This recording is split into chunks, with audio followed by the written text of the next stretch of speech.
We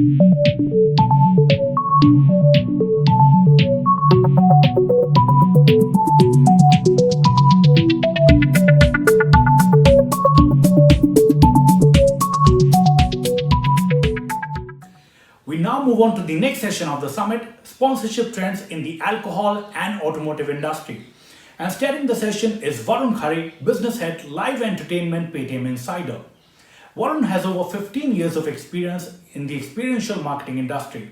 Having worked at Fountainhead, MKTG, and then Orange Juice Entertainment, he's played a pivotal role in developing and managing major IPs in the Indian market.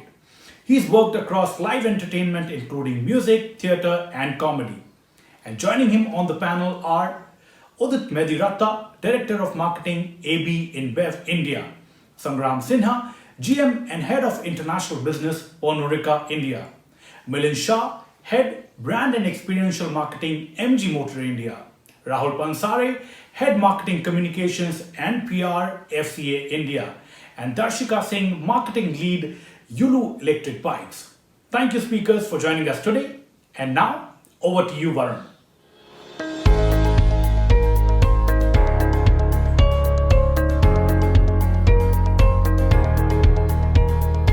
And I must say, I'm really happy that we've partnered with you and folks at Believe Entertainment with this year's India Sponsorship Summit. I'm also glad to have this opportunity of hosting this panel where we're discussing sponsorship trends in a post-COVID world. The wonderful panel we're so happy to host have worked across industries in their past. Today, they represent massive brands within the auto and beverage industry. These are two significant industries to back the arts and live entertainment at large. In recent times, they've either supported or promoted festivals, concerts, created and presented digital content around the arts, or even contributed by reducing carbon footprint in our everyday events. I'm delighted to introduce my panel representing the automobile sector. We have Rahul Pansare, who's a CMO and head of PR at FCA India. We have Milind Shah, who is the head of brand and experiential marketing at MG Motor India. We have Darshika Singh, marketing lead at Yulu Electric Bikes. And from the alcohol industry, we have Udit Mediratta, director of marketing, AB InBev India, and Sangram Sinha, the GM and head of international business at Pernod India.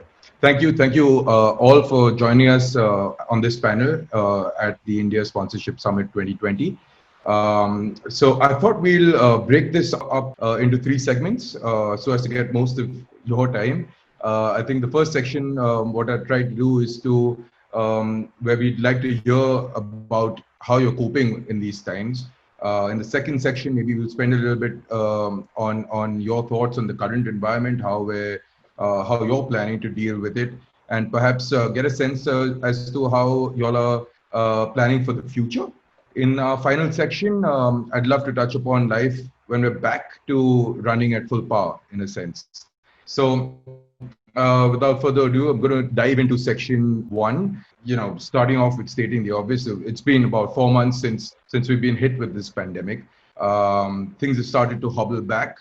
Precautions and safety SOPs are being developed to slowly resume some form of us getting back to some state of normalcy.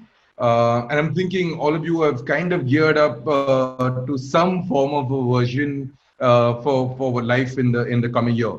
And with that, I'm going to ask my first question, and maybe Sangam, you could take a stab at it to begin with. Is there an insight you can give us as to how your brands have tackled the pandemic as far as consumer engagement is concerned? Have you all had to adopt a change in positioning or tonality or communication with your consumers? So you cannot show a person drinking on the television because of regulations, and what has happened, the modern off-trade also not grown. So the entire space where the brands can engage with the consumer was on-premise, clubs, and also the event platforms. Now, from mid of March, after this lockdown, and this continuous, phase of disruption, this entire uh, on-premise consumption and event space is completely shut. So overall, everybody is now, kind of waiting and watching. So obviously there is a shift in marketing, but not in terms of positioning. There is a shift in terms of media spend and other usage. So we can always, we know that social media has seen an upsurge. And for our category, there's an upsurge, which was recorded a month back of 327%. So which is an astronomical number. So which is a total engagement on this category across social media. So obviously the digital contribution in terms of the spends has gone up. So the brands would vary between 20 to 30%, say, in terms of digital spends in earlier situation. I would say, that has gone up by 2 times, obviously. And also there is another symptom, which is very clear, that television is going down. So also because of lack of content, and there is no new content, and people are coming out of television as of now. There is no sports, there is nothing happening in the world, so nothing is happening live. So that's why there is a shift back to digital. Prime time is 2 p.m. to 7 p.m., which is a new change. So accordingly, everybody has to shift. However, I don't see any. It's my personal opinion. Nobody has an answer. I don't see any permanent change in consumer behavior, because it will all depend on the stage, impact, and how deep the COVID will hit us. Obviously, it will vary from country to country. Like we have seen epidemics where half of the world got wiped out in earlier days in the Justinian plague or Spanish flu. Right. So as of now, 500,000 death is not so astronomical, if you say. And if we manage to get a vaccine or a cure, vaccine might take some time, but cure is possible probably in next 6 to 8 months. Then yes, there would be some effect between 12 to 18 months, but life will come back to normalcy. While entire world is talking about new normal, I don't see in that part of this part of the developing world, especially, that consumer behavior will change so drastically post-COVID. It's unlikely, because even if you see in Europe or in Asia, where they are on the downward side of the curve, they've overcome the menace of the epidemic, at least that big wave. Right. The consumer are behaving very normally. Sure. So it's fair to say that you'll have it's business as normal as far as communication or your stance online or the way that you're positioning or your tonality has been. It's been as was in a sense. Yep. So not really any major change in the positioning or in the direction. Sure. Only the media and other part are some tweaking. Udit, have you seen a change? Any of your brands have they kind of had to adopt a new stance? Is there a new way that you're trying to reach out to consumers, just in terms of tonality or communication? Yeah, so I think in terms of the positioning, I completely agree with Sangram. I think the positioning of the brands continue to be very relevant to consumers, and I don't think the pandemic is necessarily going to change that, right? So brands are based on Roper values, for example. The values of consumers are generally consistent over time, right? So that's one. Positioning wouldn't change, but definitely what we've done is the communications have changed. Communications have to reflect the consumer sentiment. And we know that the consumer sentiment has seen a lot of changes in a short period in the last 3-4 months. Right. So for us, for example, in Budweiser, we've gone from educate, kind of like educating people to stay inside, to follow the norms, to entertaining because you were stuck inside and you had nothing to do, to now energizing and being like, guys, there is a new normal and you need to get out there and like figure things out. Right. So definitely our communications have adapted to changing consumer sentiment, but positionings are constant. Right. I think another big thing that's emerging for us is that home is the new event space, right? That's simply how it is. And we need to, in-home entertainment, in-home socializing is going to emerge as a big trend and might even last beyond COVID, right? So I think just seeing how our programs and given Budweiser especially, a number of our brands for that matter are based in music. How does music land in the home event space is something that we've been experimenting with, and with like a different sort of levels of learnings that we've had. But for example, we launched something called Bud X Home, which was a daily stream, right, with a top Indian DJ. The money that we would typically pay the DJ, we actually paid it to a charity of the DJ's choice, right? But we did this for like 3 weeks constant. The problem for us was this great. It was a great initiative. I think we got about 3 million views across the whole thing. This is all organic. But how do you monetize something like that? Right? So beyond a point, it becomes very difficult monetization, and especially given that Alco Bev is not allowed e-commerce. So a number of other markets outside India were able to make sustainable business models because they were able to monetize through sales. I'd like to just ask Rahul if there's anything from an automobile or from your brand perspective that you all had to tweak, the tonality or largely the way that you've been communicating with your consumers over these last 2 months. So Varun, I think there was no major shift in the positioning of the brand. Jeep as a brand was always experiential and stands for adventure, passion, and it is still the same. What I've seen personally is there was a drastic shift in the media mix, as Sangram and I think was also mentioned. Everything moved to digital for the past 2-3 months. But what this pandemic has really done, Varun, is it's brought the customer back in focus. And because of that, brands have now started thinking, how do we make it more convenient for the customer to buy the product or make the purchase decision? And that is where I think the online booking forums or the e-commerce has really picked up. Yeah. So even for Jeep, I think we started bookmyjeep.com. And we started getting hits on the website. People started requesting for quotations and all those things. So that is one shift that I've seen during the pandemic. But in the tonality or positioning point of view, not much change. Brands were empathetic towards the situation during the pandemic. A lot of ideas to engaged in the house, indoors. And a lot of care and education was passed on, saying, how do you take care of yourself, stay home, stay safe, that kind of messaging. That's very interesting. A lot of people obviously have been working hard at creating some sort of a work-life balance at home. From a marketer's perspective, from all of your perspectives, it's basically cut out a lot of time that you would have normally, or consumers would have normally been open to listening or receiving from you all. Whether it's drives to and fro to office, or whether it was the evening where I would step out and then readily consume what you've got to throw at me by ways of entertainment.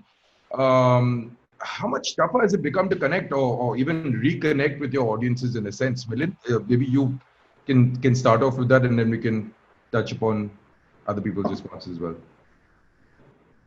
So it's very important, Varun, to connect with your consumer at the right time with the right messaging. Just to add on what Sangram, Udit, and Rahul mentioned, for us it has been a more difficult situation because it's been just a year we launched the brand and facing this kind of situation. But the good part was two things. When we did our foundation work to establish our brand, we had a clear purpose, which was enabling exciting experience every time, and which are supported with 4 pillars: experience, community, diversity, and innovation.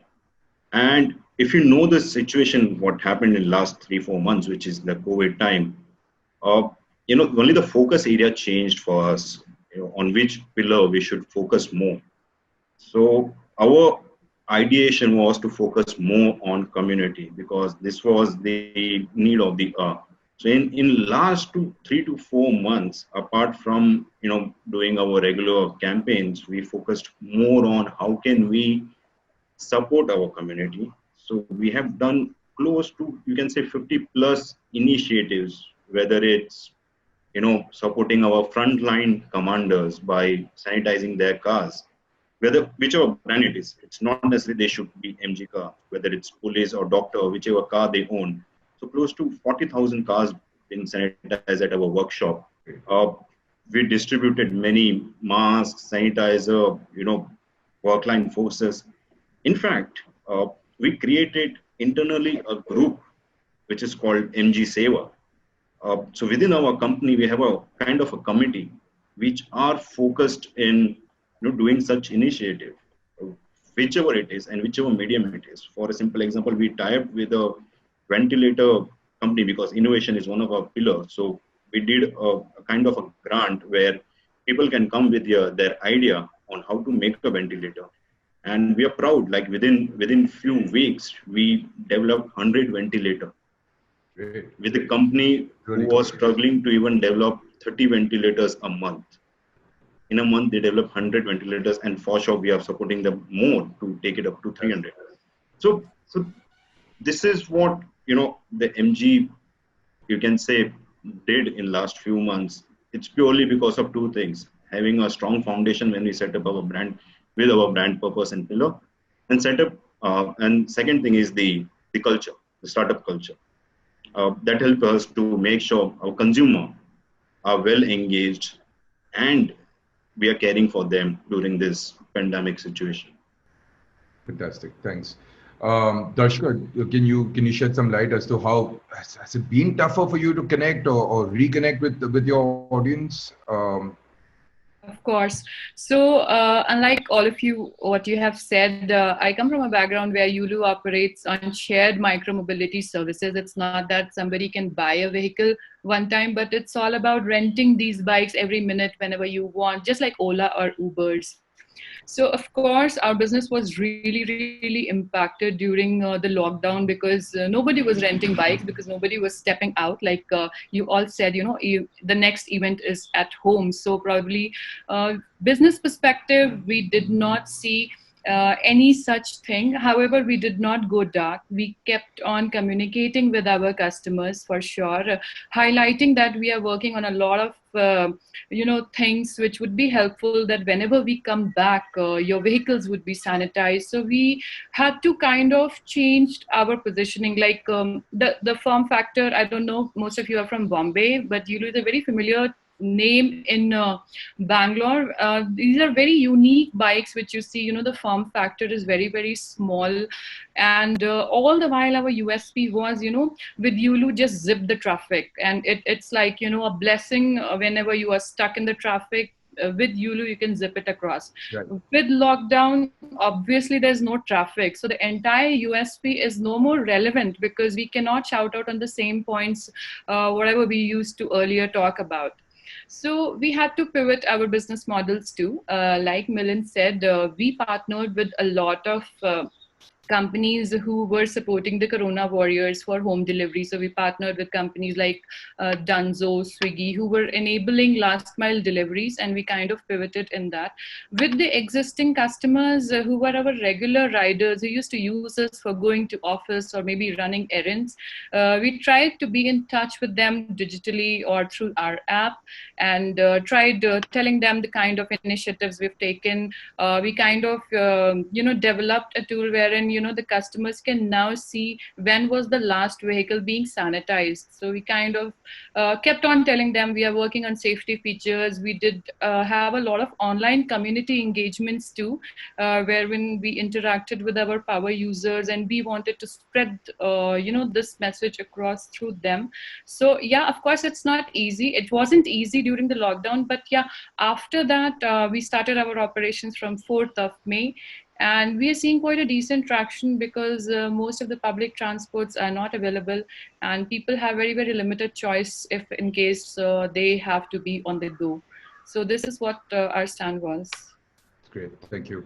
It's the inevitable question that I'm going to ask you all. This is the sponsor summit, so it's bound to lead back to some understanding of where you guys are with your budgets. I'm sure they've been realigned. There's been a massive drop in most cases with budgets. Maybe what would really help is if you can share perhaps a percentage of how your budgets have dropped. Have there been a way that a change in the way that your budgets have been handed over to you in the first place to sort of spend. So perhaps earlier you'd get an annual budget right at the top of the year. Has that sort of cycle also changed? Rahul, could you start maybe, and then we can circle back to everybody. I think COVID has affected every business, and it's affected even the sentiments of the buyers. Yeah. And we've seen the effect right from our dealers to the OEMs to the part suppliers and everybody. Obviously, when there is no business, I think the budgets given to us were given to us purely on basis of ROI and why it is required and what kind of returns are you expecting out of it. We had got a 2020 initial budget approved. I think in March it just everything was blocked, and then it was only released on certain activities which were related to COVID, which were related to booking online or anything that would create either help the brand communicate or either help the customer in convenience. So those were the only two things that were allowed. Now, getting into quarter three, which is July, August, September for us, things are slowly opening up. 75% of our dealers are now open. They're out of the red zone. So they are operational. They're doing smaller events in their dealerships. They're trying to get customers back into the showrooms. They're also doing some virtual activities, and budgets for those are approved as of now. And I'm seeing it will open up more as we get into October, November, December, which will be the larger festival season for India. Right. So that's where we are. If I was to push you a little bit, Rahul, would it be safe to assume that you'd be somewhere closer to about 50% of your what would have been a regular sort of budget, or is that around 40% reduction, I would say. Sangram, how are things as far as the alcohol industry or for you? So for my business especially, and also for our company, it was more of a need-based kind of a situation, as I said. So there was no, kind of a block or freeze on the budget, at least the consumer spend, the marketing budgets. So obviously, some channels become redundant. So you cannot have any OOH spends. You obviously reducing your television spends. Your entire, non-rental part in on-premise, which goes on testing, sampling, engagement, campaign driving, activation. So those things cannot be done. So obviously there was a lot of savings there. And the wine shops were closed for a certain amount of time. But, after that, when they opened, we cannot withdraw, the consistent support which we are giving them. So because the customers are also at need. So not only for the consumer, so there are, in some of these supports, the channel partners and the customers are also involved. So I have seen, at least for my company, that there is a lot of solidarity for off-trade customers and customers, those who could open. There was a lot of solidarity and a lot of support for the wait staffs, the waiters in the restaurants and other, community. So a lot of money has gone there. And obviously the overall digital spend has seen kind of more than double of decibel. It's both brand content as well as, COVID related safety and care messages. So that's how it is. I think for us, we saw it as an opportunity to deepen sort of like our connections and, like the brand love with consumers.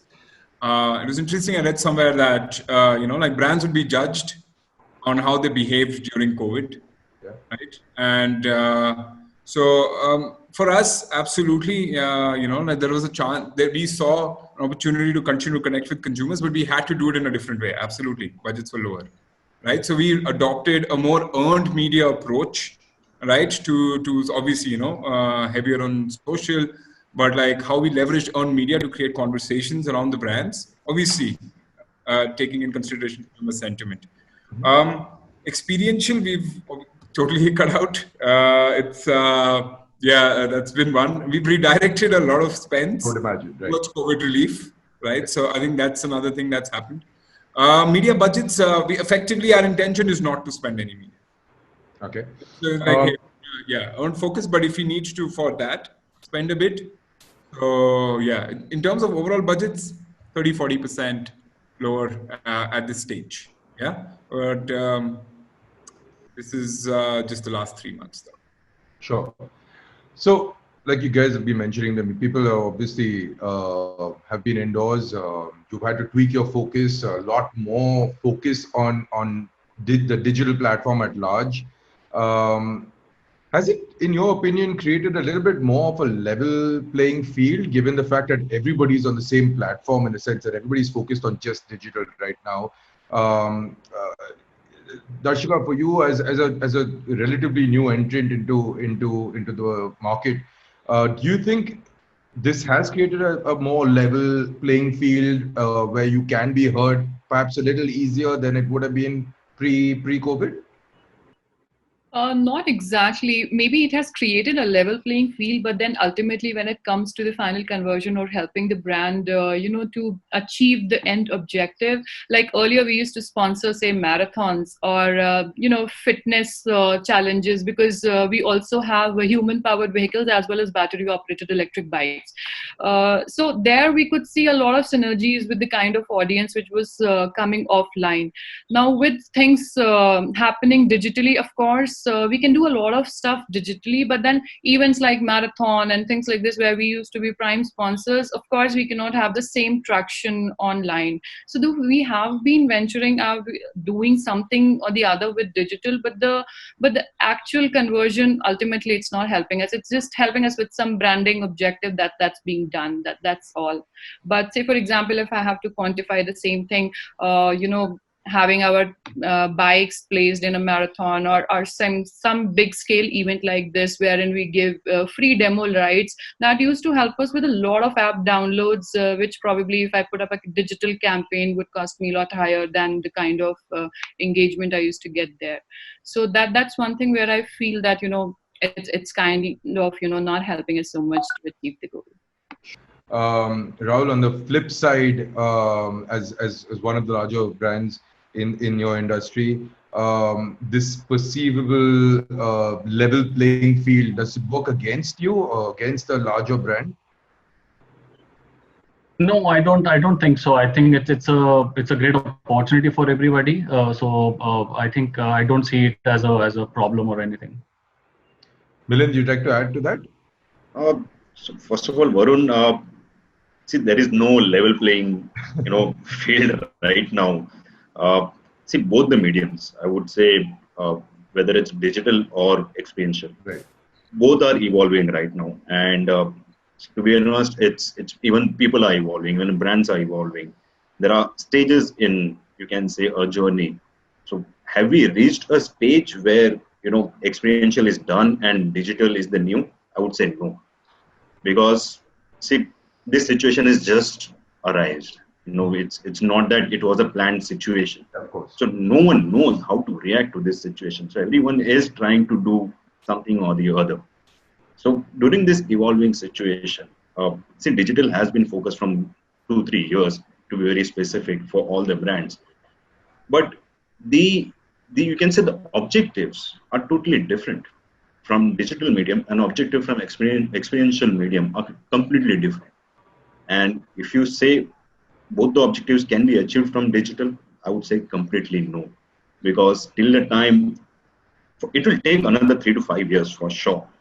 Till the time the digital platforms are also evolved, uh, you know, via creating excitement and experience, then only digital will become only medium to go for. Because right now you do whatever, at the end consumer has so many options on digital world. No matter you do conference or you do a music property on the digital platform which is entertaining, he will open a YouTube channel and he will watch all the content. Your virtual seminar is gone for toss. Your virtual concept or concert is gone for toss. So this is the biggest challenge right now. Till a time content and experience doesn't merge in, you can say, the virtual world, it won't have a fair or equal ground. Great. Great insight. Thank you. My last question in this first section is that data has always played an important part in analyzing the path ahead, in a sense. A lot of us have had to hit reset on these very data points, and there are tons of new normals that have been kind of etched into the way that we're now meant to read the market. I'd like to get an understanding from you all as to how your brands have kept their pulse on the market, on consumer behavior, on consumer behavior to come, and sales trends as well. I mean, all your ports or all your regular data sort of points have all kind of been jumbled in and perhaps been changed over. Udit, would you mind perhaps leading that? Sure. I think in terms of data, we do a weekly social listening report, right, with on our brands more broadly about a category and on COVID specifically, right? So I think that gives us a good dipstick on sentiment and how it's sort of evolving as things unfold. I think the second thing is we also do we've started doing an attitude and behavior thing on a monthly basis, specifically around choice of brands and like choice of category and whatever attitude towards category, right? So I think those are also, so we have a broader idea of what's happening with consumers and COVID, and then we have a specific idea on how these trends are impacting consumers' choices and attitudes towards a brand and broadly towards the category. Right? So those are the two things that we do on a weekly basis, the other on a monthly basis. So I'll add with what Udit said. Obviously, the social listening and usage and attitude study that the brands do. And apart from that, the brand equity monitors and stuff like that, the quarterly outputs of how your brands are doing. Plus also we do social media ranking of all the Alcobeb brands, where your brands are, placed among all the Alcobeb brands. So while some interesting number comes, like last week there was a result. The 3 out of 10 brands are from Pandorica. But that actually doesn't mean anything. Is also incomplete in a market like India, because 40-50% of the market share data is sourced by the salespeople. So they cannot go to the market. So situation is bad, and the channel was disrupted. There was a lot of closures and all. So incomplete. We don't even have last 3 months, by brand, by company, sales, sell-in or offtake data. So we don't know what is the relative position and what is the market share gain between. Nobody knows. So while there are data, those data are good to know that how your A&P spends are delivering, Right. but it's still not sufficient to measure the real output on the performance of the brands. That's interesting. In the automobile sector, Rahul, is that more the same, or is there something? I think from for Jeep point of view, we monitor 2 key indicators. One is the brand health, and then there are KPIs, which is the sales funnel. From a brand health point of view, we didn't see any major dip in the awareness or the unaided awareness or familiarity of the brand. Obviously, there's 3 years of a lot of huge work that has gone behind building the brand. So that has not been impacted as of now. We do social listening and all, and those parameters are more or less same pre-COVID, during COVID. From a sales funnel point of view, obviously, I mean, for the automobile industry, April was a disaster month. It was the first month ever in the history of automobile where we had recorded 0 sales, absolutely 0. And we've seen all the indicators dropping. But from May onwards, we saw some recovery. June was a better month. We see Maruti doing better numbers, Kia doing better numbers. MG is back on track. So I think those indicators are showing a positive response as of now. As you know, till March, I think dealerships were still open. 21st of March was the lockdown announced by the PM. Till by the time dealers were still taking bookings and all. So we were monitoring all those indicators. We were delivering those cars. But yeah, during COVID, we saw a major dip. Now we're seeing a slight uplift in those indicators. Data is for sure very important for business operation. So what we did at MG is we worked on 2 strategy. One is immediate, knowing what data point can help us to do immediate things. I'll give you a simple example. So we have all the metrics in terms of we take care of brand health, brand measurement, conversations, what are people looking for, and when it comes to experience, what kind of experience people are looking for. So that data point we used for the immediate solution. So when I said we did multiple initiatives for community, it's with the help of the data. It was not like just an idea and let's go back and execute the idea. It was something, what's the conversation going on, what is the people demand in the market, and then let's see how our community pillar can add more value to it. Second, with the overall situation, we have used the data to plan our next, at least for immediate 6 months. I won't say long term because the situation is, it's not going to be permanent. It's a very tricky situation. No one knows, and you can't plan your future based on this. So we did an immediate action, which is the action plan, and we're just planning 3 to 6 months ahead. What can we do, knowing the vaccines are not out? I'm moving on to my second section, but have all of this that we just discussed meant a change in content strategies? Is there a greater need to find deeper engagement with your consumers? Udit, maybe I'm going to start again with you, but has there been a change in content strategy, keeping all that we've discussed so far in mind? And have you found the need to sort of find more platforms or tools to sort of break through the fourth wall, so to speak, to find these deeper engagements with audiences? Yeah, I think I would echo what Rahul said. I think what COVID has made us become is a lot more consumer centric. I think it used to be very brand centric, like in a communications for the longest time. So I think content strategy, that's definitely a switch, a change that's happened. I alluded to the whole educate, entertain, energize sort of like framework that we came up with, and we're following that. I think the second big theme for us is earned media, mentioned it, but like how can we create organic conversations, like leveraging the power of our brands, right? I think has been another big focus for us.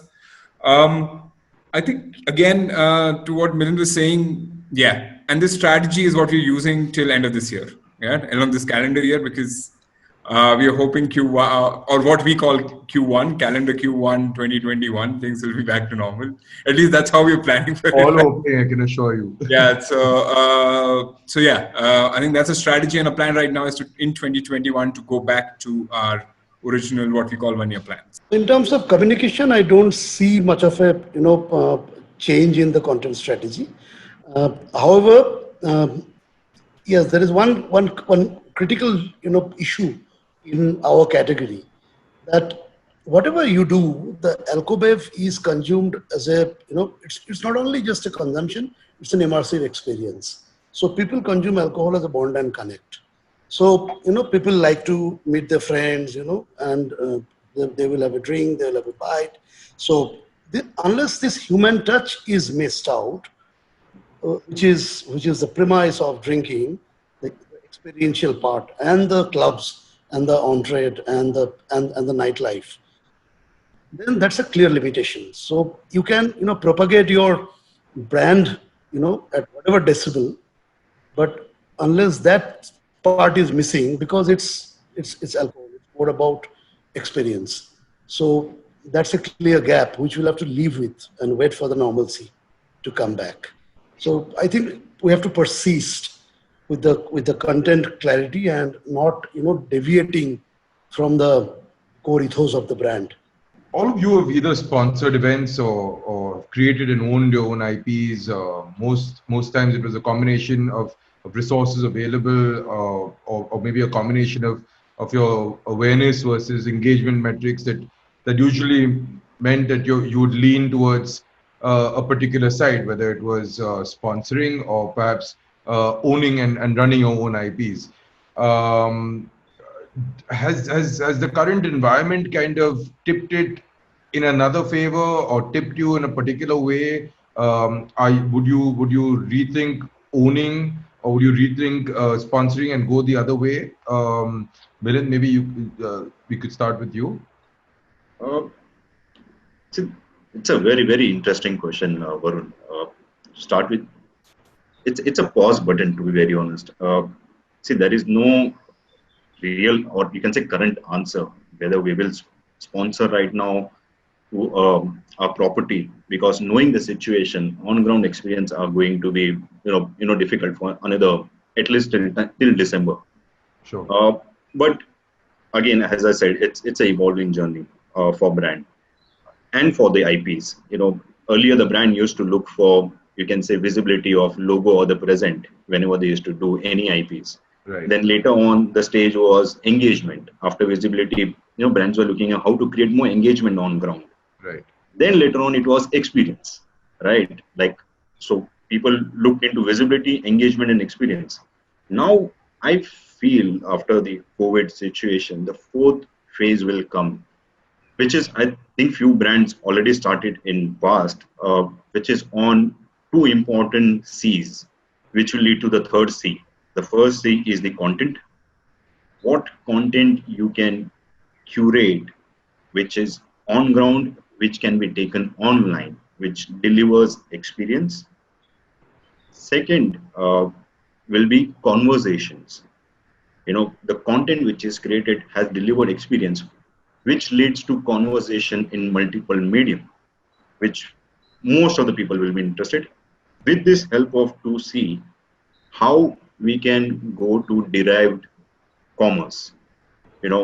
That will be, you can say, 3C strategy for the brands down the line, for the IPs, how we can create conversation which leads to, which we design content which leads to conversation and achieves our desired commerce. Sure.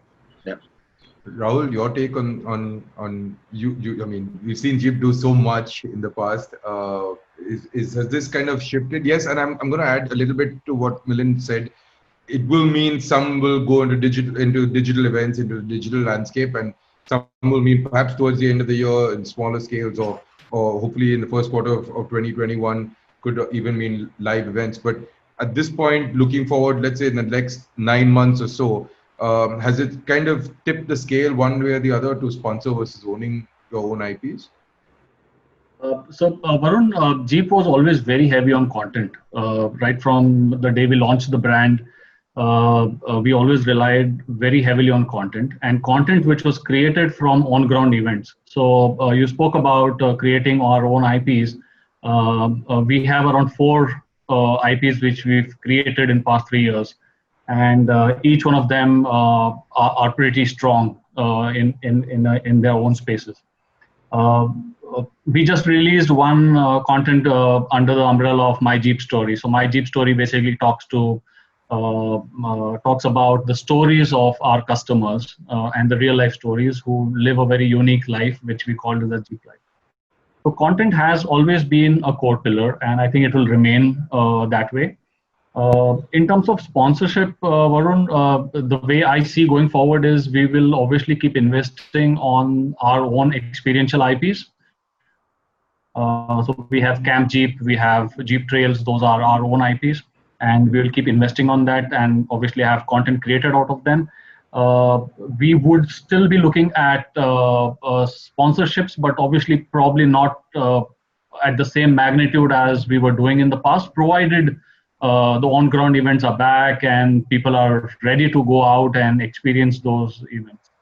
So if I look at October, November, December, and I assume that markets will open, people will be free to roam around. Yes, there will be some allocations towards on-ground events as well. Fair. Udit, you've been doing both. I mean, we've seen Budweiser being so active in the experiential space.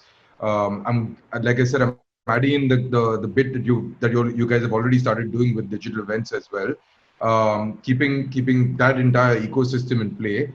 Are you shifting one way or the other? I agree. I agree with Milind and Rahul. Our strategy is not going to change, right? Though Budweiser is a brand built on music, right? So it's been, like, we call it a passion point, but the core interest, youth, millennial interest point that we build the brand around, right? So, and in this time, we need to find different ways of like connecting with consumers on that passion point, right? So Budx Home, we put a song out called Salam with Divine. So we continue to do things in that space, but again, we still think a broader strategy, which actually echoes quite well to what Milind is saying. But Milind put it really nicely. So it's going to continue to be relevant, right? So we want to go beyond music. We're very focused on music. We want to be broadly based in urban culture, right? So we think street art, street fashion, I think, are emerging passion points. We've just launched a streetwear company of our own on Myntra. So I think that's one. Owning, not renting, I think it's always been the case, right? We had a balance, but clearly we are moving towards having our own properties, right? So, which allow us to create obviously a lot more content, which can potentially create conversations, right? So, and the last thing, which is very important for us, is we need these to be our activations in music and broadly culture to be self-sufficient or like self-funding in a sense, right? So I think that is something that is our ambition or aspiration, and we're trying to see how we can monetize our properties much better going forward. I think just the last thing is consumer data. Like, we have so many touch points, we've wasted so many consumer touch points in the past, Yeah. but we're reaching out to more than 1 million consumers a year just through our own experiential events, and we've never collected that data. So I think that's going to continue to be a big focus for us going forward. That's really interesting. So the big question right now is digital events such as the one we're on, ranging through the through performance arts or upskilling events. They seem to be gaining traction, and I say this because we're one of those portals that most of these events kind of reside on. And while I'm not there's certainly no insecurity on the return of live events and live entertainment eventually. What are your individual perspectives on digital events? It'll be great to have some insight on some of the digital events that your brands are currently working on. I know you mentioned you guys have started off with a few music gigs that you have done. Maybe we can hear from Milind, Rahul, and Sangram. Milind, perhaps you could lead us through. Yeah. So during in this last 4 months, like Udit mentioned, and Udit has a properties as well, which is in music. So we also tried how do we, keep our consumer engaged. So we started a property called NG Live, which is again an online concert where people, and it's not only focused on music. It has multiple pillars. So our strategy was very simple. During this time, how can we put smile on consumers' face? Because whatever happened, people were they were tensed. What is happening around the world, and people were scared.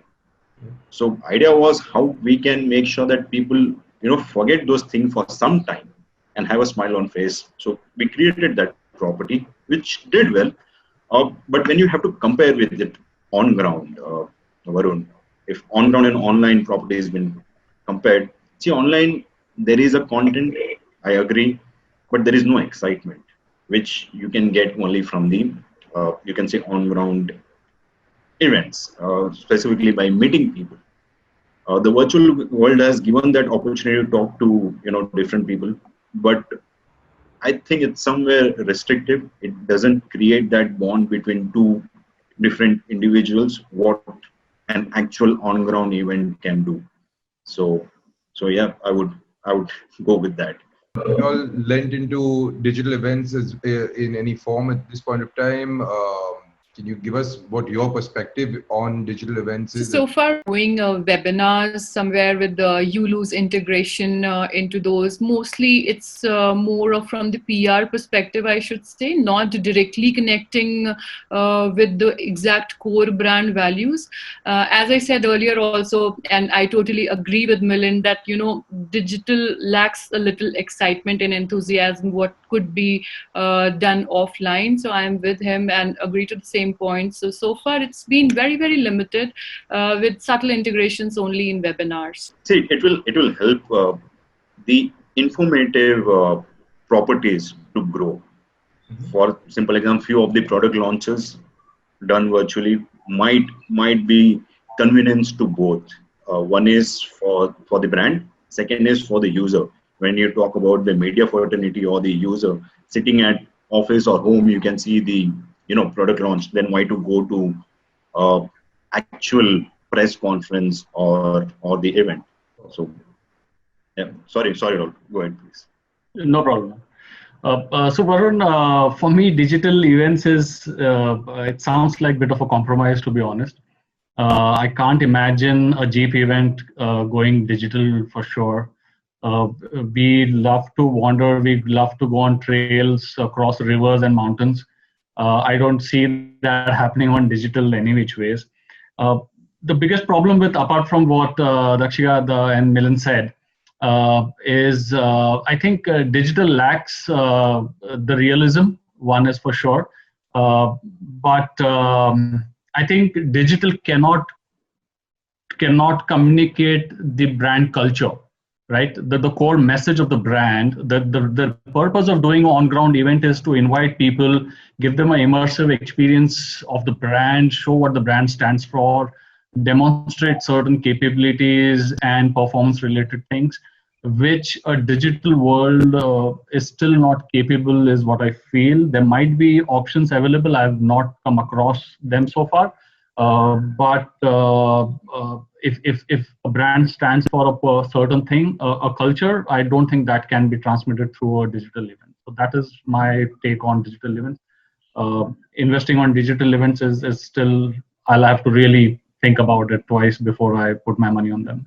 We might survive, Rahul, being an auto brand, but Sangram and Udit will have a tough time, because their product has to be consumed, and digitally it's very difficult. But it's kind of thrown up. I mean, you're starting to see things like home delivery or like these sort of launches that in the automobile sector. So, I mean, maybe home delivery, does that kind of unlock the digital experience or complement the digital experience as far as perhaps alcohol as an industry is concerned?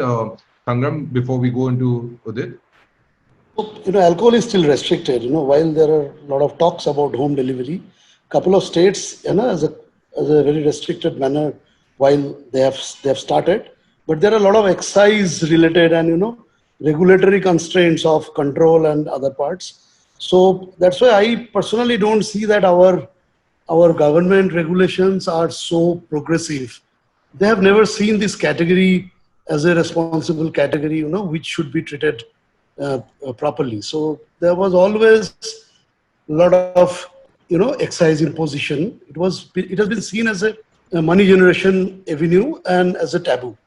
Correct. So that will continue to exist. So I don't expect to see Amazon delivering a bottle of booze, normally all over the country, anything in near future. So that's not going to happen. And in terms of digital activation, yes, unlike Udit, we have multiple brands. So if you see our single malts like Glenlivet or Shivers or our Irish whiskey Jameson, they have a lot of brand related contents and the stories which can be talked about. Mm-hmm. So we are taking the Scotch trails and other stuffs digitally, and which are getting a lot of engagement. But for the mass brands, which are Indian made foreign liquors like your Royal Stag, Blender's Pride, Imperial Blue, they need on ground events. They need a cricket match, or they need a fashion show, or they need a real life event or a musical event. Mm-hmm. Now in that case, there is a challenge. So probably all the companies in the spirit segment, they will invest minority stake in, promising some B2C startup mm-hmm. in the space of conviviality in digital, and try to see the, impact. Mm-hmm. As of now, we are hearing some gin groups, like gin, experiential group who used to do events earlier. Now they are coming and, approaching some kind of a digital event. Now the only problem is there will be no glass in hand. So you can talk about gin, and you necessarily don't know whether the consumer is having a bottle of gin in his home, and whether he is making or she is making a cocktail and drinking and really having that kind of immersive experience. So you can't have a stall. So that's a challenge. Also, the numbers what we have got, because we are looking for augmented home entertainment and virtual togetherness, along with another part that conscious drinking, because with this COVID, one behavior is coming that the hedonism is increasing, and consumers are thinking of well-being, and responsible drinking is very important, which companies like Pandorica, Budweiser have always propagated, but not every player.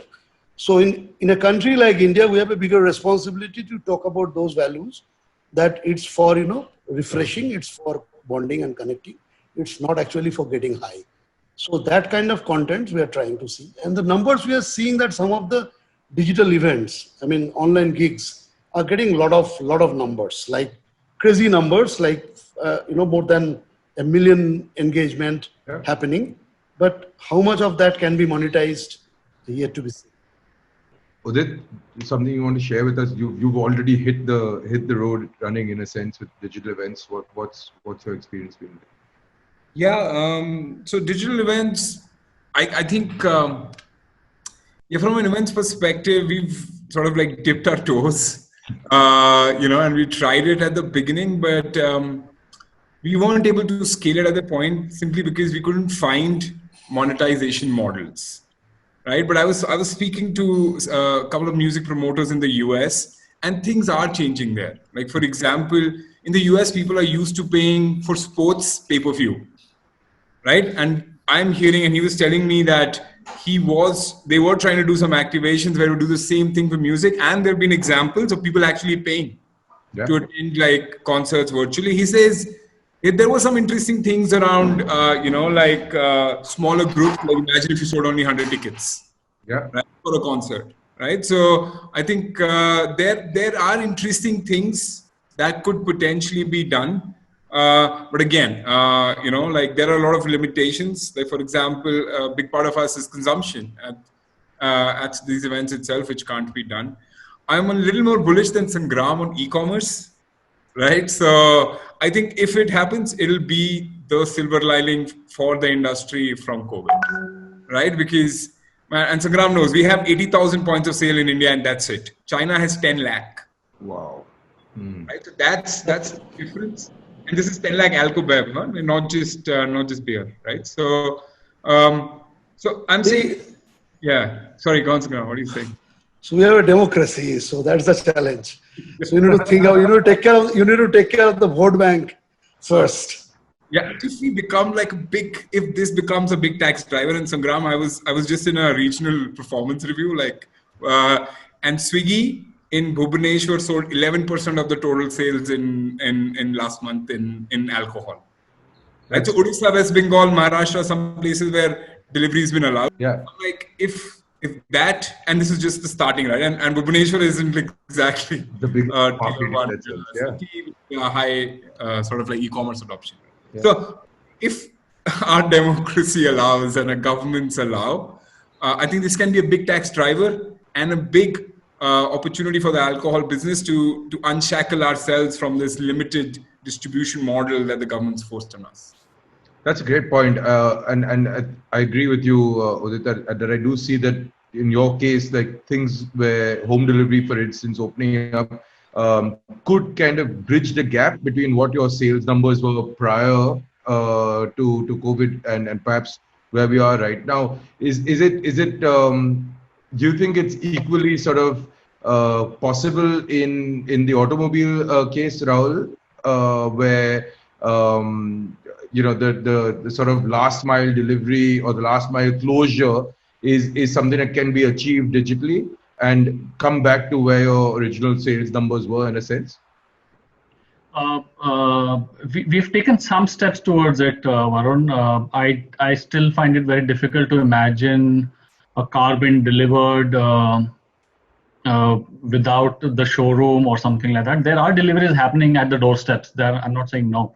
and there are processes and procedures put in place and dealer trainings put in place where a car is being delivered to a customer's doorstep if he wishes to do that. Unfortunately or fortunately for automobile, there is a lot of paperwork that the customer has to go through. The car has to be registered. Most of the cars are taken on loan, so there are bank finances involved in it. Most of them are now. I've seen a lot of things happening on digital. So now even HDFC and major banks are offering loans which are completely digitalized, and you don't have to really. You just have to scan your documents and send it out. So yes, it will improve. But Varun, on the flip side is when I said 75% of our dealerships were open, we saw people walking in. So there was an option where people had a choice to book it online because Book My Jeep portal was always there for them. Few people did that, but people still went to the showroom wearing a mask, taking all the precautions, and did take a test drive. So it's the consumer behavior, and car buying is a very emotional thing in India. You'll have half the family there. There'll be proper puja that they do. They look for an auspicious date for a delivery. So it's a very emotional purchase for the entire family. So it will take time, but I think we've seen some steps towards it. But I think complete delivery process online is still far away. So Milind, would you say it's almost like an alternative or an add-on to the original buying experience or buying stream of revenue, or do you think that the digital sort of platform will offer a way to bridge that gap instead of necessarily being an add-on to it? Yeah, so for sure, it's a add-on. It's not going to be the sole way to buy a car. I agree with Rahul what he mentioned in terms of it's an emotional purchase. At the same time, see, it's a momentum initiative. For a matter, in last 4 months, customer looking for two important things. One is safety at the top priority. Wherever, that's why the reason people are not going out of home, right? The safety is the foremost most important pillar. The second is convenience. What digital e-commerce has added is both the things together. And we launched you can say, another property called Shield Plus, which is end-to-end solution, which is completely based on digital world, where consumer can right from book their test drive at home, delivery at home, and all of this has been followed by a complete sanitized process. Right. So from a customer safety point of view, we have tick that box. However, now coming to a behavior, so like I said, it's a new normal for everyone, and it's an evolving journey. We can't say the consumer behavior will change overnight. Adding to what Rahul said, families and your close friends, they are important when you take a car delivery. You want to be you want to be felt like a hero when you buy a new product. So yeah, so that's going to be always a priority. However, it's going to increase few percentage of home deliveries for the people who are looking for an immediate solution, the people who don't have a car right now, or the people who are for sure looking to change their vehicle on immediate basis and they know what to buy, and people who are very familiar with the digital world. They are going to make their, you can say, decision and journey on digital. Most of the people on the rural and tier 3 market, I would say, will still prefer to go to touch and feel and to the showroom. Yeah.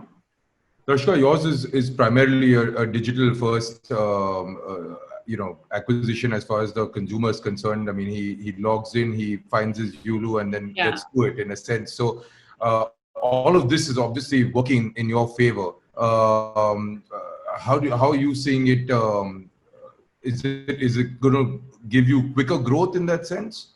it's working in my favor, but if you see the user behavior right now, people are not stepping out. I mean, how I'm do we also looking use? at it from slightly beyond, let's say, a month from now, where Yeah, we're still under some sort of a curfew, or, so to speak, or a lockdown, sure. but it's not complete in the sense that we are right now. Also, we should be mindful that people are skeptical about touching anything, or which is being shared. In fact, we did a survey and we asked how okay you would be to use Yulu post COVID, and most of the people who were using public transport, or who were using Yulu, they kind of preferred, they would buy their own vehicle rather than using anything shared. So it's another challenge. How do we instill back that confidence? Though we are digitally driven, everything happens over the app. There's absolutely no requirement of us to be associated with the customer through human resources while they want to unlock or take a ride. But then that instilling of the trust that shared mediums are also safe while we sanitize and things. This doubt in the minds of consumers still persists, and people are moving towards buying. Even a second hand two wheeler is good to go as of now. So looking at this, we also initiated into long-term rentals, and we are also delivering the bikes at the doorstep of the customers now, rather than they coming to the virtually dockless places where we had our zones to pick up the bikes. Sure. Knowing consumer. So we thought of another. We're also testing water. To be honest, we don't have the end result. So we made another initiative. Uh, it's called MGV5. It's a complete audio guided tour. So knowing that people are scared, like how Darshika mentioned, like people are scared to touch anything. So at our showroom also, if someone comes, even if they don't want to interact with anyone, they can be, just scan a QR code and complete vehicle can be auto guided.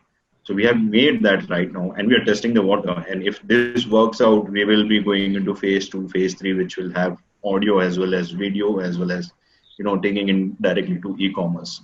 So let's see. Yeah. I'm going to circle back to sponsorship. The value proposition has always been a key differentiator in events. How do you believe organizers or promoters can best present their digital product value to your brands? I guess I'm asking, what are the primary factors that help you choose the right sponsorships at this point of time for your brands? Rahul, maybe you'd like to start, and then we can go into the alcohol space. Varun, for me, it would be a hard sell. A lot of efforts would be needed to convince me to do a digital event for sure. But I would definitely look at one is what's the ROI? How can we monetize it? So what kind of leads can I generate?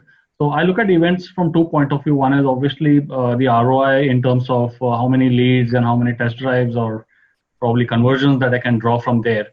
Or the other thing is, how does it affect my brand health and the brand metrics? So if either of the boxes are ticked in a more positive way, I would be game for it. So either it helps my brand in a unique positioning, or the event itself is so unique that it will help Jeep to be seen in a different light. Or it gives me a better ROI on lead generation or test drives on conversion. That's interesting. Yeah, so I think it can be done. I think that's the first thing. I know Marshmallow performed in a video game. I forget which one right now. Fortnite, maybe. Fortnite. I think he performed in that, and it was a big thing. Like, from I understand, millions of people waited for him to appear in the video game and do his. Travis Scott. Yeah, you're right. Yeah, so it's doable, and video games have showed us the way of doing it in the digital world. Again, I echo what Rahul was saying. We just need to think about how I can drive my brand story, engagement around my brand in a unique way. Anyways, we had moved beyond logo presence a long time back. Yeah, it doesn't matter. My Budweiser or our brand's Corona, for that matter, does not require awareness anymore, right? So, so it's always been about that, and we'll have to solve together around these topics of engagement, specifically in brand experience. fair enough. Yeah. Sangam, anything that you'd like to add to we've spoken ROI leads, brand health, anything else that you are looking at from agencies to come back to you with? I will echo with Udit in this parameter that because video games is a growing segment, growing more than 800%. So that surely can be an opportunity. And streaming platforms, is very interesting thing which we are watching very closely, like Twitch representing Amazon, mixers for Microsoft, and even Caffeine, which is the Fox. Yeah. So all of them, whoever wins the most market share will get to decide the culture of how live events will work for the future.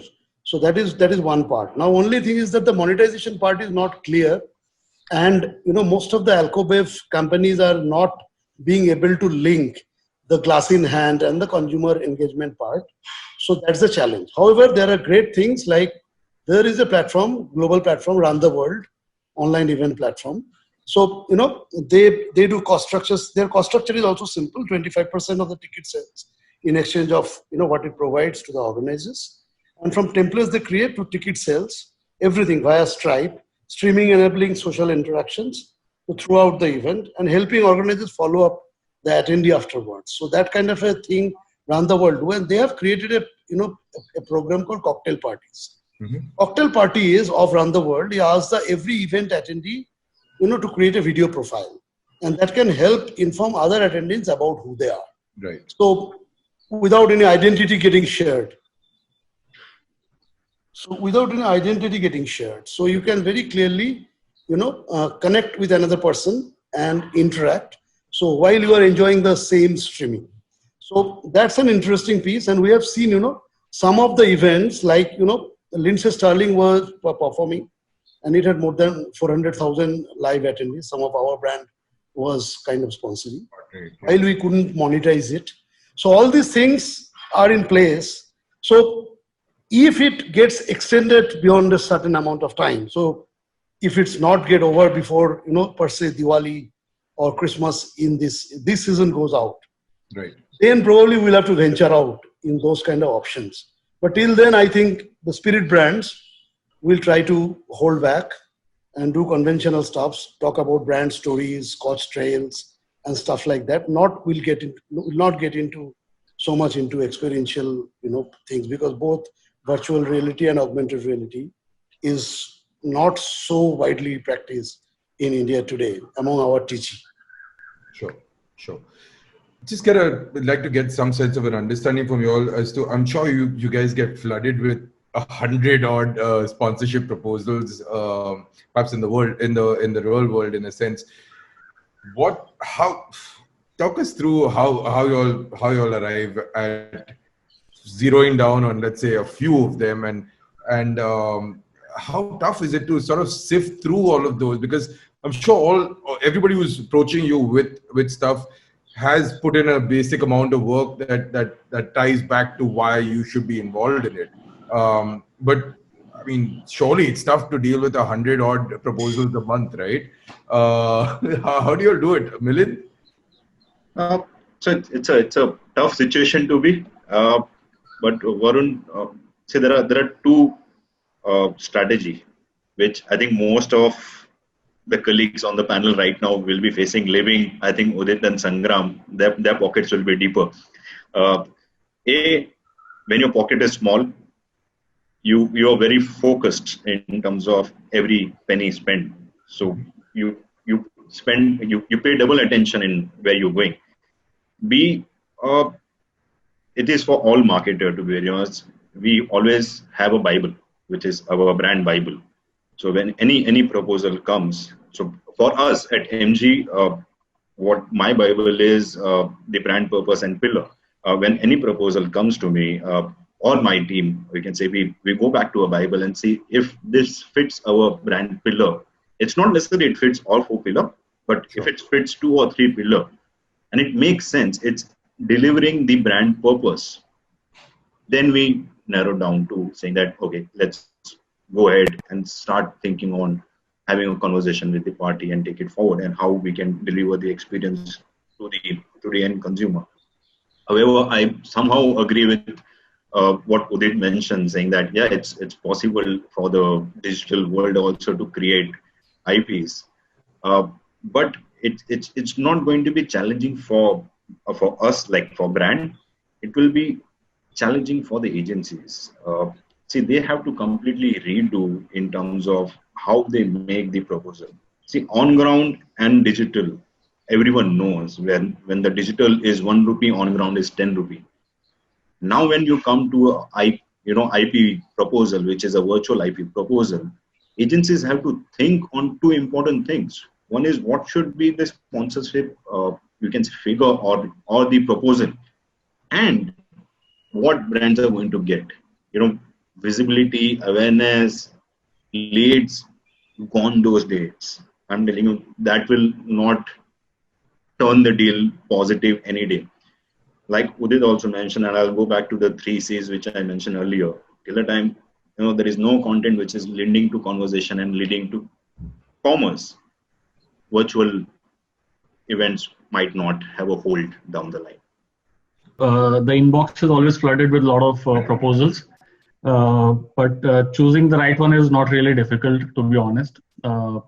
And why I'm saying that is because most of the proposals come to me, and I don't know about the other panelists, but there's lack of understanding of the brand and why a particular brand should be part of that event.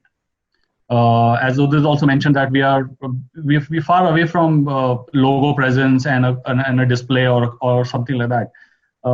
Most of the proposal lack a proper immersive experience or a proper engagement with the right target audience. Okay, so for example, if there is a music festival and all I'm getting is probably say a logo presence and a car display, that probably may not help me in terms of making a decision. There has to be a little more effort from the agency side to put a very strong proposal, what they can do for my customers, what kind of digital integrations you can do, how can we amplify and have a win-win situation for everyone on board, because even if you are the title sponsor, there are other co-sponsored and powered by sponsored and all those things. How do you balance all those things? And that balance is extremely important. So when we decide on a particular proposal, whether it's a yes or no, one is obviously we look at the core pillars, as Milind said, we look at the brand fit and all those things. And we also look at how well it is balanced in terms of giving our customers, because we'll invite our customers for those events at the end of the day. That's between to our right, the target audience. And what kind of immersive experience and brand message will they carry back after the event? I think that is what I look for. So, and there are very few proposals which pass this test. There are many proposals coming to us, but then there are very few who actually hit the right button. That's really interesting. Thank you. Sangram, is there any different lens that the alcohol beverage applies to this? Yes, so for our kind of a company, we are a decentralized company. So obviously there are millions of proposals come, which is largely logo presence and exclusivity of the brand in that particular segment, and probably that generates a lot of consumer trial, right. And also the showcase. But those are short-term local or regional events. But if you see in terms of large-scale national or international events, then most of the alcobev companies, they look for long-term association. So while they need not necessarily own the IP currently, because there's too much of operational issues in that. So they try to make long-term association and ride with the property for a long-term association. Like Absolute is with Tomorrowland for quite some time. So this kind of an event where we understand each other, or the Royal Salute with Jodhpur Royal Maharaja Polo. Yeah. So the brand has become synonymous without having an IP with the polo, and it's not necessarily a transactional sponsorship. It's about completely cohesive.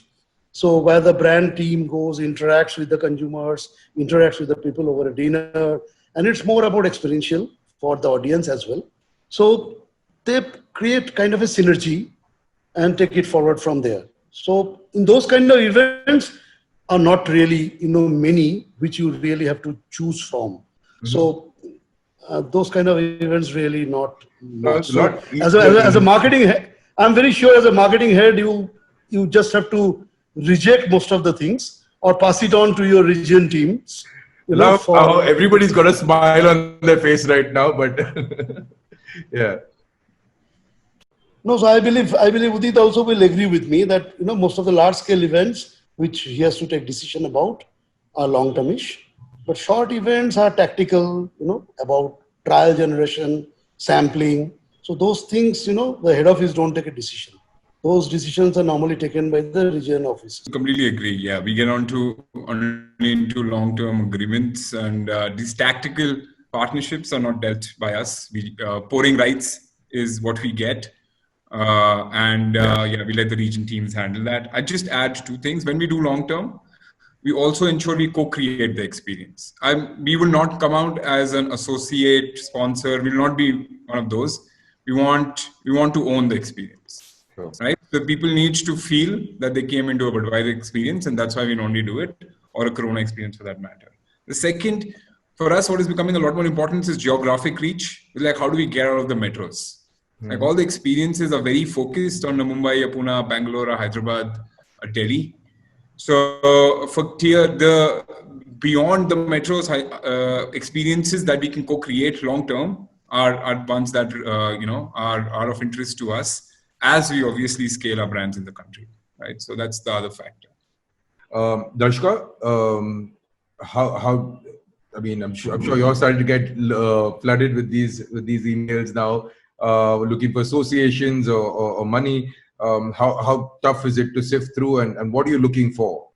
Sure. So coming from the small early stage startup wherein we are chasing growth, obviously we are not resting with as huge pockets as all of you are here. So of course, I mean, I'm very, very vigilant when it comes to evaluating a sponsorship proposal. And the only thing which I seek in a proposal is value for every penny I spend, because as a startup, we don't have that huge chunk that, it can be compromised. So even if it comes to brand visibility, like you all said, you're not looking for a logo presence because all the brands are much established brands. But for us, we have to yet reach that stage, and it is a very, very long journey. So any small integration also is welcome. I don't ignore all the mails because I keep on scouting for barter deals if it is possible and if I can negotiate. The second thing which I see is synergy with the brand for sure. So like 100% of our fleet is eco-friendly. So of course, wherever the brand has proper synergies with the other proposal, that's one thing which I really look forward to. Great. We're almost out of time, everyone, but I'm just going to leave with one last question to each of you all. I'd like to get a sense from, and I guess you can answer this from both a brand perspective and perhaps a personal perspective, or just give me one answer. The question is there an existing event or live experience or for that matter, digital experience that you feel that your brand would have really resonated with, and you wish that it could have been outside of the country, international as well, or from within the country, that you feel like the brand could have really personified in a sense. And so while that's the first question, the second part of that question is a personal favorite live experience that anywhere across the world that you really are a massive fan of, across genres, across continents. Yeah. So, Rahul, should we start with you? I think my favorite would be on a global level, we are associated with Juventus football. So I think watching them live is a treat. Obviously, Ronaldo is there in the team right now, so it makes a lot of sense. So that would be my global favorite. It's very difficult to name an event in India. I would go with my own IPs of Jeep Trails and Camp Jeeps. I think those experiences are very close to me personally, and we really enjoy doing those events. So I feel how the bikes and all are designed, it very well resonates with cricket, and in fact, that's the same blue which we have chosen. So any integration with the I'm not dreaming very big, but then any integration with IPL in the near future is something which I'm looking forward to. Yeah, that's it. Otherwise, in the past, I have done World Cup, under 20 World Cup for cricket. So that was a good association. But then, yeah, looking forward to this one as well. Great. Milind, an event that you would love to be personally present at, or as your first answer, and the second answer, something that you think would really resonate well with for your brand? So there are two properties globally which I personally loved to be part of it. One is in 2018 when before our brand was launched and we were just trying to meet all our customers to understand what MG is all about, and we went to a property called MG Live in UK, and we were surprised to see close to 10,000 cars and around more than 20,000 customers come to that event for 2 days to enjoy love for the brand and love for the people. That was an eye opener. Knowing a four-wheeler brand can do all of this, seeing so many people enjoying the motoring. There was race, there was music, there was food, there was for sure alcohol, but it was amazing. The second festival which I loved from my previous was the European Bike Week. During my holidays, we went to a bike week in Europe, and we were amazed to see such a small town in Europe turn into a complete bike village for 2 days again. And people were so welcoming. The city was welcoming, and they were happy that this property is happening. When it comes to India, we try to replicate with India Bike Week, and Sangram might know because Pano was part of initial few years when we jointly tried to create experience for Harley owners. After that, I see that is personal experience, but anything which relates to travel, we as a brand we would love to associate. Fantastic. So for MG, that travel will be the go. That's great. Sangam, a personal favorite in terms of something that you'd really like to be at in terms of an event, or and then perhaps follow that up with something that you think the brand would really resonate with. Perhaps already doing it. Magnetic field is my favorite, which Jamison does in the village of Rajasthan. Yeah. And Sunburn used to be one of the good ones, but now it's off late it's losing charm. They're slightly off the track. Globally, I loved Tomorrowland, and I hope I go there again soon. Another thing is not an event, which is a year-round event, which is Ibiza. Ibiza as an island is I would love to go again and again, because the clubs one after one club, like their everyday event, and you will find like David Guetta and Afrojack and who not. I mean, they are playing there in every weekends. So that's a year-round event. But surprisingly, everything is closed for this year. Ibiza already has announced that they're shut for this year. The island is shut, and Tomorrowland is shut.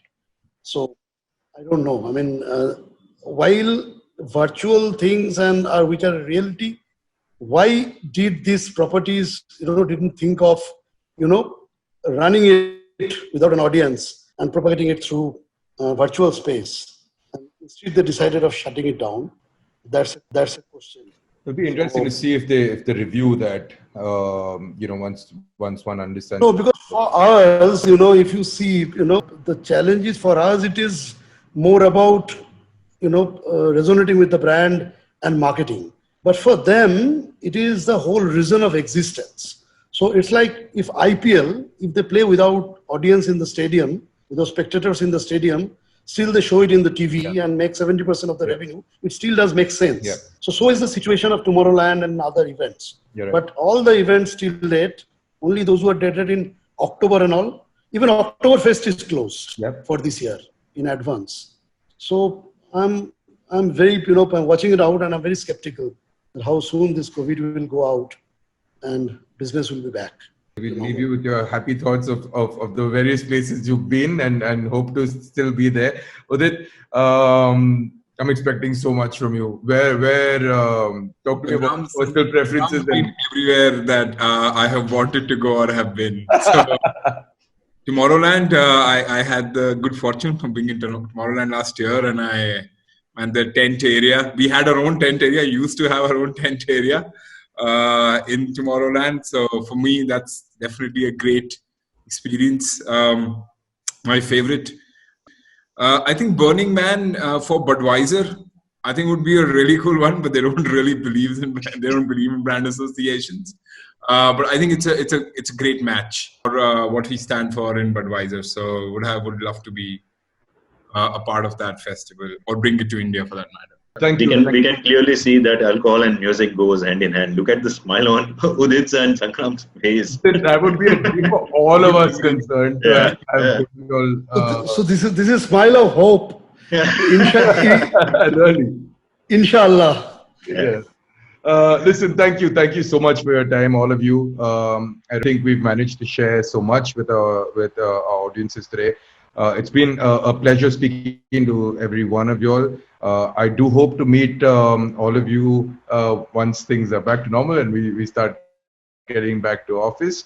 A big thank you to the India Sponsorship Summit for putting this all together and allowing us to have this chat and inviting us. And that's all for me. Thank you once again and take care. Thanks, Varun, and a big thank you to all our panelists for sharing very crucial points that we as agencies need to consider before approaching brands in the alcohol and automotive space.